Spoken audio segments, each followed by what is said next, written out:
नमस्कार, आपण पाहत आहे भांडा फोड न्यूज. एका दमात भ्रष्टाचारी कोमात. सोशल मीडिया, कर्जबाजारी, गुन्हेगारी, सट्टेबाजी, चोरी, मटका, जुगार, दारू, सावकारशाही, न्यायाच्या प्रतीक्षेत प्रशासन. भांडाफोड न्यूज. एका दमात भ्रष्टाचारी कोमात. चरोलीत इंद्रायणी नदीवर फेसांचा सडा, नदी की बर्फ, नागरिक हैराण. चरोलीच्या कोल्हापूर पद्धतीच्या केटी बंधाऱ्यापासून दोन्ही चरोलींना जोडणाऱ्या पुलापर्यंतच्या संपूर्ण नदीपात्रावर फार मोठ्या प्रमाणावर फेस जमा झालाय. त्यामुळे ही इंद्रायणी आहे की बर्फ पडलाय असा प्रश्न नागरिकांना पडतोय. दूषित व रसायनयुक्त पाण्यामुळे परिसरात मोठ्या प्रमाणावर दुर्गंधी पसरली. यामुळे नदीकाठच्या परिसरातील नागरिकांचं जगणं मुश्किल झालंय. लोणावळ्यात उगम पावून तुळापूरमध्ये भीमा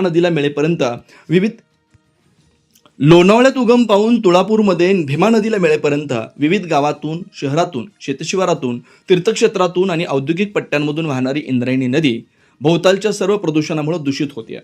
आजूबाजूला मोठ्या प्रमाणावर औद्योगिक उपनगरं उभी राहिल्यामुळं आणि मोठमोठ्या गृहप्रकल्पांना सामावून घेतलेली शहरं आणि त्यांचा अवाढव्य लोकसंख्या या सगळ्या परिस्थितीमुळं मोठ्या प्रमाणावर सांडपाणी आणि ड्रेनेजचे मैला मिश्रित पाणी इंद्रायणी नदीपात्रात मिसळत आहे.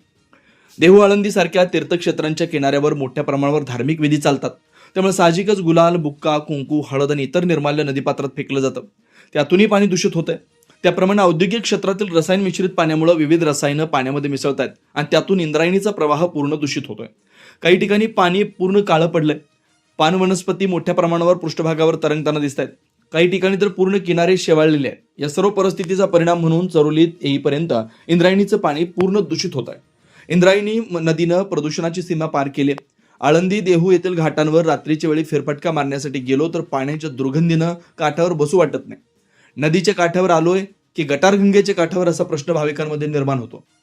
दूषित पाण्यामुळे नदीपात्रातील जलचरांचं जीवन धोक्यात आलंय. दूषित पाण्यामुळे पाण्यातील ऑक्सिजनचं प्रमाण कमी होतंय. मोठ्या प्रमाणावर मासे, खेकडे, बगळे मरून पडतात. चरोली परिसरात पुलाच्या आजूबाजूला आणि कोल्हापूर पद्धतीच्या केटी बंधाऱ्याच्या परिसरात मोठ्या प्रमाणावर पाण्याला उग्रवास येतोय. या ठिकाणी उभं राहणं देखील मुश्किल होत आहे. नदीच्या कडेला मोठ्या प्रमाणावर मृत पक्षी आणि मासे यांचा खच पडलाय. खरं तर जलचर प्राण्यांचा जगण्याचा नैसर्गिक हक्कच मानवी प्रदूषणामुळे हिरावला जातोय. आपण किती दिवस ही परिस्थिती फक्त मुख गिळून गप्प बसून पाहत राहणार हाच प्रश्न आहे. इंद्रायणी नदीचं प्रदूषण हा खूप दिवसांपासूनचा प्रश्न आहे.